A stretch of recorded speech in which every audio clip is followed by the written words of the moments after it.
Together, we've committed nearly 700 tanks and thousands of armored vehicles, 1,000 artillery systems, more than 2 million rounds of artillery ammunition, more than 50 advanced launch rocket systems, anti-ship and air defense systems, all defend Ukraine, and that doesn't count the other $500 million we're announcing with you today and tomorrow. That's going to be coming your way. The cost that Ukraine has had to bear has been extraordinarily high, and the sacrifices have been far too great. They've been met, but they've been far too great.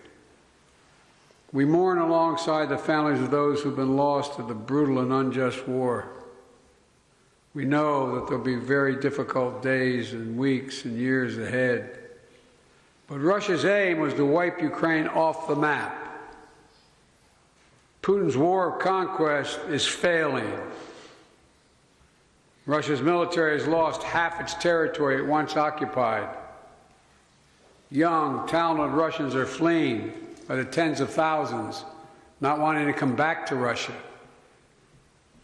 Not just fleeing from the military, fleeing from Russia itself, because they see no future in their country. Russia's economy is now a backwater, isolated and struggling. Putin thought Ukraine was weak and the West was divided. As you know, Mr. President, I said to you in the beginning, he's counting on us not sticking together. He was counting on the inability to keep NATO united.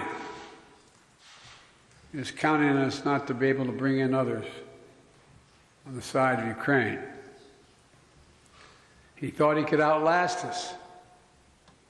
I don't think he's thinking that right now. God knows what he's thinking, but I don't think he's thinking that.